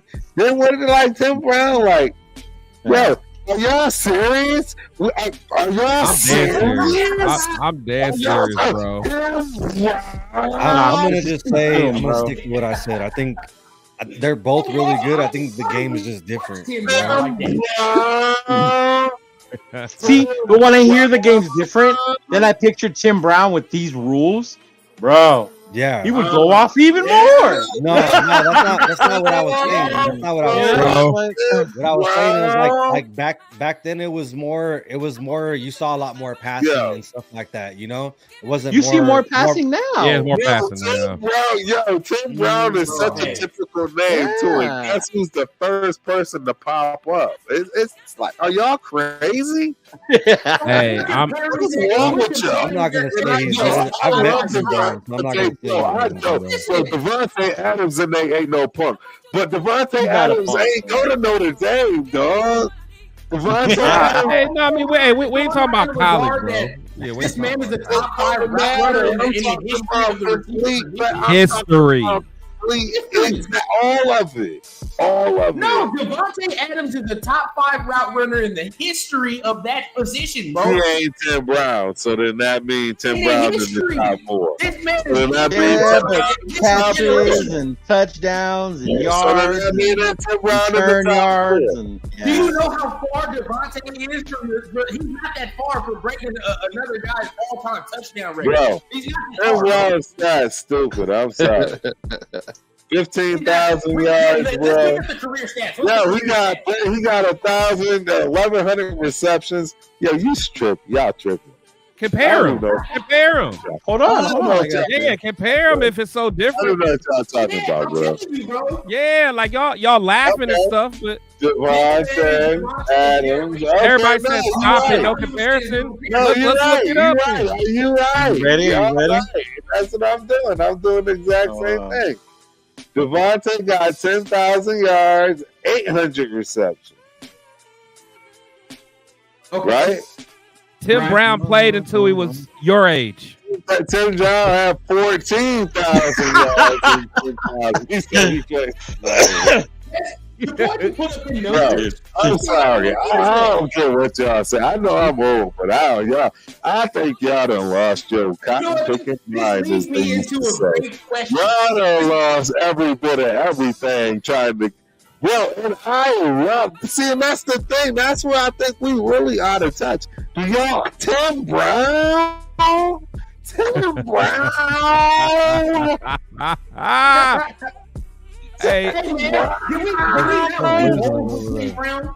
Did we win a Brown? Tim Brown is off the chain legend, yo. No, Tim Brown was fire. Woodson status, if not past Woodson status. Wait, what? Whoa. Whoa. What are you saying? Hold on. Bro, Settle down. Woodson has the Heisman Disagree on that. I'm a Marcus Allen fan, and I know the difference between Tim Brown and Rod Woodson and Marcus Allen. Okay, you said Rod. I thought you were talking about Chuck. I placed Charles. Rod. Yeah, he said Rod Woodson. Okay, yeah, Rod Woodson. No. Rod Woodson, yeah. I don't know about no damn Al. This is I think Charles Woodson, I think he's like the GOAT. He's Appreciate it. He's the GOAT. Look, yeah.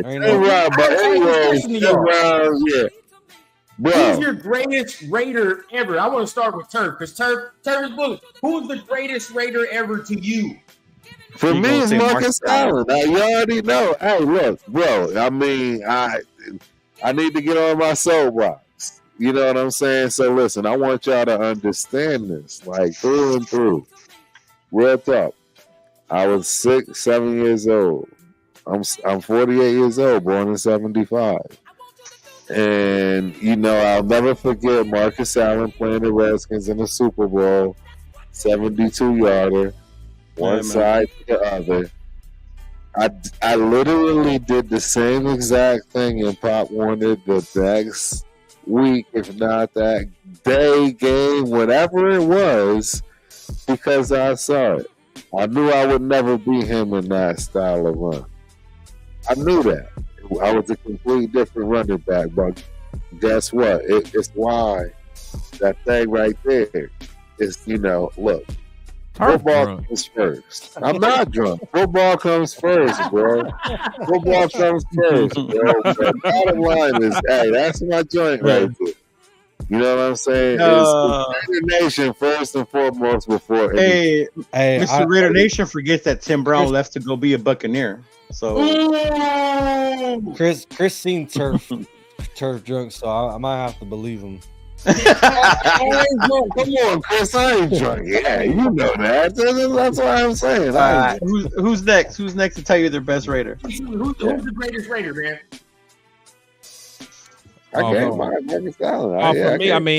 For me, it's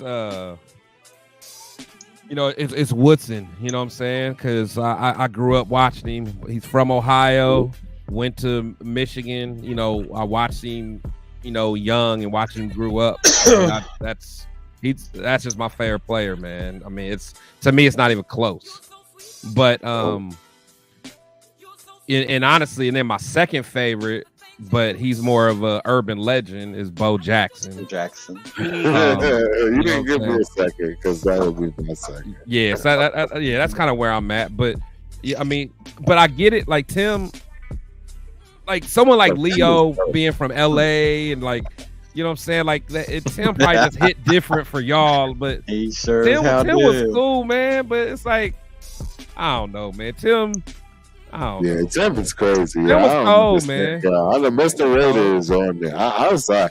Look, I'm sorry. I don't know what y'all. I don't know what's wrong with y'all. Look, I don't even said who's my favorite. But for y'all to sit there and act like Tim wasn't literally like Mr. Raider, like I don't know. He was. Yeah, he hasn't got to me yet. I don't understand what's wrong with these kids on here, bro. Like, what's wrong with bro? Come on, Unc. Stop for us, Unc. Tim Brown was crazy, yo. Bro, that's why I sound drunk. Tim Brown was. I don't get it. It's Tim Brown was crazy, bro. It's like it was no different than Bo Jackson in my eyes. He was actually, and to be honest, doing what he did, he was more electrifying than Bo Jackson. He had more bigger runs, I bet you. I bet you he probably had bigger runs. You know, meaning by way of pass, right? By pass, I'm guessing. My guess is Tim Brown had bigger balls. Chris's face is classic right now. You think I'm wrong, bro?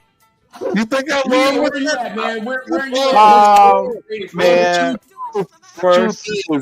The truth is, his career was cut short, so we already know I'm gonna win that anyways. First and foremost, bro. Huge shout out to Chris. Happy birthday, big dog. Yeah, Thank you, Happy bro. 41st. Thank you. You know, his very birthday. What? But for me, rundown, it's always gonna be Tim Brown. I saw Marcus Allen. I'm about Turf's age. I remember Marcus Allen. I love Marcus Allen. But to me, Tim Brown, watching him play at Notre Dame, I liked him there as a Notre Dame fan. His kicks returns, the Heisman Trophy, coming to the Raiders and just bringing that same energy, bro. Like, I remember his first punt return. It was fucking insane how fast this dude was, bro. At that time, it was like unreal. So just to me, Tim Brown, all the catches, all the different fucking quarterbacks he had to go through, Bernline, Schrader, Wilson, fucking Hostetler, George, like all kinds of them, bro. Get him, Leo. Get him, Leo. And then to finally, like, I know people think of Tim Brown like, oh, he was just a possession because that's what you remember with Gannon. By that point, Tim Brown was a little older and slower. But if you put young Tim Brown in that offense, bro, you know what's stopping Tim Brown. That boy had wheels. He had hands. He ran routes like nobody, bro. Oh. What is wrong with y'all, man? Y'all tripping. That's why I only wear the Tim Brown jersey on special occasions for that very reason. Hey, all right, bro. I'm the same way. I only wear it. I pull that thing out once a year. When I do it, my chest is out. Yeah, I see. And bro, I'm a Marcus Allen dude, bro. I don't know what's wrong with y'all.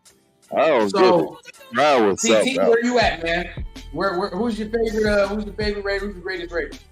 Oh man, I mean, honestly, first and foremost, I'm gonna have to say it's hard between Charles Woodson and Tim Brown because my best friend growing up from junior high, and you know, when I met him, his uncle was Tim Brown, so I actually got the chance to meet him a couple times. And yeah, his mom, that's Tim. Her brother is Tim Brown, so like he would show up to like family barbecue events and all that shit, you know. So I would have to say it's a tie between Charles Woodson and Tim Brown, but as far as like one of my favorite like Raiders to like watch, I guess, was Bo Jackson. I think he was just super like just exciting to watch, electrifying when he ran on the Seahawks again, ran through the tunnel and stuff. You know, like it. I think it was just cut short, you know. And then to watch him in baseball too, what he did on the Royals, you know, like he was just a super athlete, you know. And, when he ran on the wall, when he ran on the wall, and when he threw, because he played right field, he threw from right field all the way to fucking third base and got that dude out. Yeah, you know what I'm saying. So like, not a lot of people have done that shit, you know. And he was just a super athlete, dude. You know, super. Hey, look. I wish that, number one, Tony, I hope you change that PIN number immediately. I know. I was just here thinking about it, like Tony. Wow, bro. Wow. I really do. The internet is not where you want to do that at. The internet is not where you want to do that. Chili's still in here. I think it's funny because, like, you know, me, Chili, and all my other guys, you know, we didn't watch Tim Brown. We didn't watch Bo Jackson. We didn't like, so you know, these are legends. These are legends that we hear. Legends. I don't know why that is like, problem though. To watch with our own eyes, bro. You got like, we're of the era of the revolving door. You know what I mean? Like, and that's the thing. It's so sad. Yeah, it's so sad. You know, so like, of course, my greatest Raider got to be Charles Woodson because I'm, you know, that's who I was seeing. Charles Woodson. You know, and I'm old enough to kind of remember the first skit. You know what I mean? With C-Dub, and then, you know, of course, him coming back. As far as like favorite Raider, like my favorite Raiders were like Darren McFadden and fucking Nnamdi. Nnamdi, bro. You know what I'm saying? Like growing up, like those my guys. So it's like it's funny to like Tyrone Wheatley was and a that's why I say like Devontae is like Wheatley. dude, because I've never ever in my 25 years of living have ever seen a receiver like Devontae Adams. Never. Bro. I have not. And that's me. That's me personally. You know what I mean? Like that's why I say this generation. Like, he's different. Cooper was a good route runner though. Well, see, and the problem that we have when it comes to Raider Nation is even with all these new receivers, the truth is we really do have elite receivers from the past, which is Cliff Branch, and then obviously the dude they got an award by, which is Freddie B. And I love Fred Biletnikoff, dog. Like that dude didn't do his thing back in the day.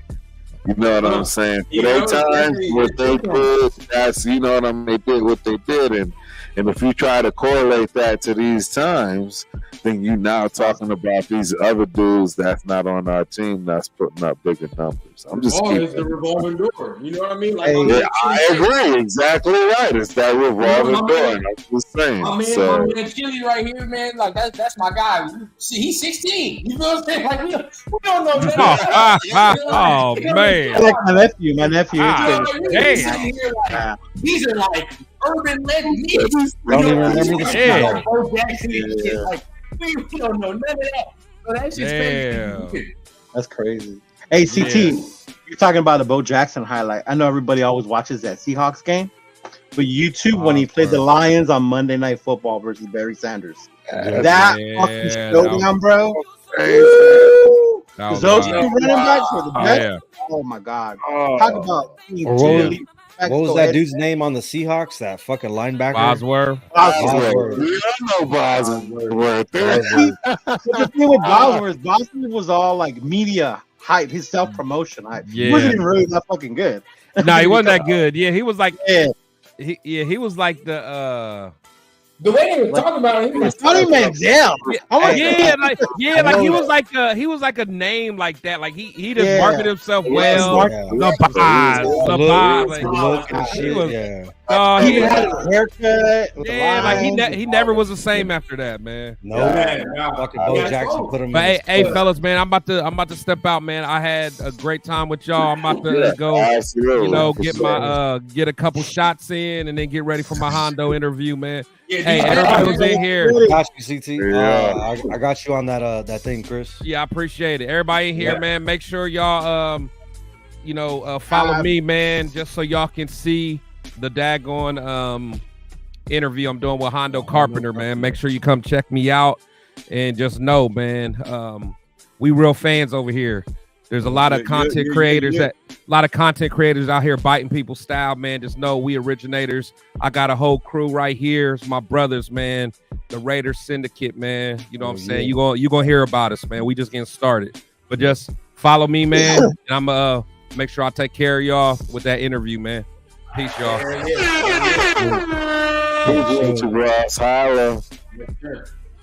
Hey, so he's taking us right into our last topic of the day, and that is the Hondo Carpenter article. Of course, if you haven't read it already, go read that shit. Right, I suggest that you go read it. Of course, our brother got Hondo on the show tomorrow, so he. Hey, that's big. Shout out to Chris again. You know what I mean? These are all the questions that we want to know about the present, but. The Hondo Carpenter article that was written today talks about the past. All right, and it talks about Josh McDaniels, Dave Ziegler, and some of the disagreements that they've had. So I want to start with CT, man. I know you read the article. I read it. How do you feel after reading that? How do you feel about everything? It almost feels like suspicion, like being affirmed. You know, Josh McDaniels. There wasn't enough room for him and his ego and his pride on the team. Him wanting to do things his way, seeing that Ziegler, wanted to keep Stidham and knew he had what he needed to move up to get Stroud, and just a lot of things, like McDaniels just wanting to do things his way, kind of wanting to implement that Patriot way, bring in Patriots, even though they disagreed on a lot of stuff, they still agreed on some bad shit too, like bringing in Chandler Jones for all that money on the tail end of his career. you know. So I read it, dude, and for those who haven't read it, man, take like about 15 minutes, go read it.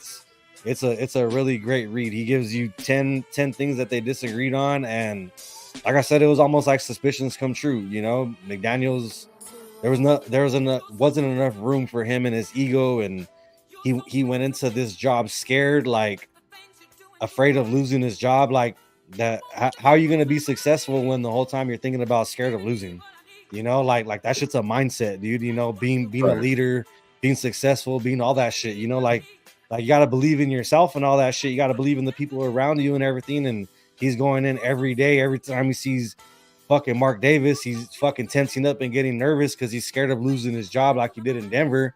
Like, dude, for him to be scared as soon as he signed on that dotted line, I never liked the signing in the get-go, but like I said, this just affirmed a lot of my suspicions and a lot of shit that I've said for like the last 2 years. So great read. I loved it. Boom, Leo, where you at on it, man? Man, you know what? For me, I know there was a lot of shit. A lot of people didn't like Josh, the whole Patriot way. I saw it as like lesson learned to Mark. The importance of hiring the right people and what you expect out of them. Seeing all that, like, kind of let me believe like they were just doing what they were going to do. Mark had no idea. And the importance of hiring your GM and the coach and then being on the same page, you know, like how much that matters to a fucking franchise.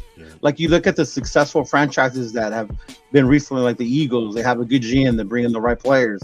The coach knows what to do with them. They agree with them, stuff like that. The 49ers, whatever they're doing, or with Shanahan, you know, fucking rotating quarterbacks, but yet they still compete every year. You know, shit like that. Like the importance of that, and for the Raiders to finally start getting that shit and seeing what it takes to build that winning team. You know, reading all that shit was hard because it was like, man, we could have had this, we should have done that. Like all the shit you always wondered about. I think for me, my biggest disappointment was Ziegler. Because when the hire happened, in my mind, I always hoped Ziegler would check McDaniels so he wouldn't become Denver McDaniels. And then after reading that shit, it was like that never happened. The friendship was too much of a friendship. Like at a certain point, it's a business, bro. Like I'm the general manager, you're the coach. We need to figure this shit out because this ain't happening. You know, my friends are not. We need to figure this shit out. So hopefully, Mark learns from this shit, and this next time around, I'm hoping that's what he meant by I'm going to do things differently this time, because I know last time he already had McDaniels in his mind before the season even ended. That's what he wanted to come on, you know? So now hopefully it'll be different this time around. Yeah. I fully agree with a lot you said, and I have to pick something to piggyback, but Turk, where you at on that? Look, you know, even from experience, you know what I mean, the politics and so forth, you know, sometimes those politics work for you, right? Meaning you the person that put in the work, etc. I got a homeboy right now till this day will honestly say, I just never expected you was ever going to put up the yards he put up, right? And you know what I'm saying? And that was just on his initial perspective and perception of what he saw until he actually saw the work put involved in everything that got me them yards. Right? You know what I'm saying? Like, when it's like, now I would never ever question it after seeing the work you put involved to it. It's no different, man. Yeah. I mean, that's just really kind of the way that I see it. And it's bad, man, but continue. What you saying? No, I was just I mean, that's the easiest way for me to sum it up, bro. I agree. I want to piggyback on a little what Leo was saying, and that's like, okay, in this right here, in this instance, Ziegler was, I thought, to be hired to kind of check McDaniels and certain things, you know, check him at the door. You know what I mean? And it's like, I think one of the biggest things, and that I really agree with what Leo said, is that this is a lesson learned for Mark, that you need to get your ass in them rooms. I think I said this on my channel a minute ago. I don't want to hear the goddamn excuse that you don't know football like your dad anymore. That's bullshit. That's bullshit. You feel me? Like, at this point, you need to learn. Because then you would know when you hire motherfuckers like this and they want to make certain decisions that they want to make, you would know that shit don't make sense. Why are we doing it? You know what I mean? Like, you don't have to be completely hands-on, but at least know enough to be like, that's not the direction I'm trying to go. Because if he, like, and this is why I say McDaniels and Ziegler fucked up too, they're not including Mark in these conversations, right? If they were including Mark in the conversations, like I'm thinking Champ Kelly is, like, this is where I'm thinking, this is where I want to go. You know what I mean? Like, oh, you want to trade this and this for who? CJ Stroud? You know, I may not know football like that, but I know I got some motherfuckers in my ear that can tell me if he's real or not. Let me go ask Tom. Hey, Tom, what you think about CJ Stroud? Oh, yeah. He's like, okay, for sure. All right, see, I'm cool with that. Let's go. At least do that. You know what I'm saying? That's at least do that. 100%. He don't even get in the building to do all that shit right now. So that's what I'm saying. Like, the excuse for that shit is bullshit now. I think he knows he has to fuck around and be more involved to a degree. Right. No, you know I agree. I mean? Yeah. Because for the last two coaches, he's been too hands off. He's let John Gruden run a fucking muck, and he's let Josh McDaniels run a muck. And he needs to see and nip that shit in the bud and say, all right, now, next head coach, AP, it's going to be you, and Champ, you the next GM. Y'all going to do what you do, but I'm going to hear that. I'm going to be in the room with that. And Tom is next to me because he's minority owner, so he definitely know if what you're saying is going to be some bullshit. So now we all on one accord. Owner, GM, and coach. We all know what direction we taking this motherfucker, and we good. You feel me? Too many times I think Marcus just hired a motherfucker and just hoped that he got him there. Like, he hoped he got him in the situation. Yeah. But you know, that's where I'm at. But I think it was a very crazy article. Definitely, everybody, if you haven't read it, definitely tap in and go read that. But before we get out of here, man, give everybody a chance to go ahead and shout out what they got going on. Leo, let's start with you, man. What you got going on for the rest of the week? We do our weekly Monday reaction, and of course our weekly Raider show. Just check us out on Cheeto Linus on YouTube. Subscribe, follow, and like, and then I'm also on here with my boys. And then don't forget to check out Chris's interview with Honda tomorrow. That shit gonna be fire.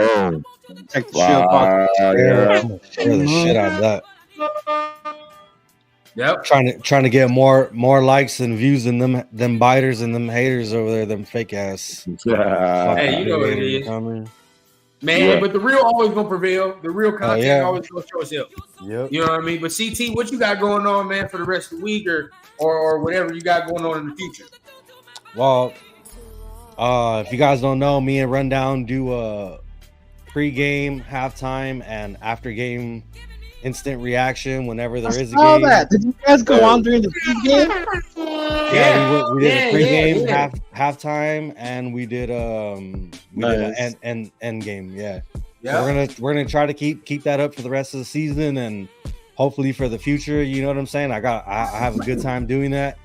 And so we do that every single game, and then I have my shows on Wednesday at 7:00 Pacific Standard Time. That's the Real Men Are Raiders podcast, and that's on YouTube at Real Men Are Raiders. You could also check me out on Instagram, Real Men Are Raiders, and you could also catch me on any of these guys' shows at any time, man. You know, like we all say, we keep it real, whether you guys like to hear it or not. You know, we give it to you straight up, you know, and you can agree with us or not. And that's exactly, and that's the way it is. So real talk, you know, we keep it 100 around here.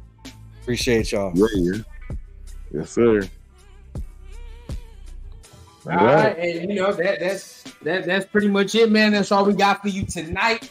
We want to thank everybody for showing up tonight, you know, rocking with us. It was another Thank you for having me on, guys. Hey, rundown. Another fire show. Third, man, you want rundown. What's up? I appreciate you, rundown. You dope, bro. Hey, I appreciate you too, man. Yeah. Turf is drunk. Appreciate you too. End this off, man. You want to end this off? Hey, I'm excited to be a Raider fan, man. It's a lifestyle. This is what I do till the casket drops, as they say. Yes, real talk. Man, so make sure you guys hit the like button. We back every Thursday for another Turtle Rundown. So as for us, we up out of here. Y'all have a good one, man. And make sure y'all tap it on all the buttons, man. We gonna peace out. Peace out, fellas.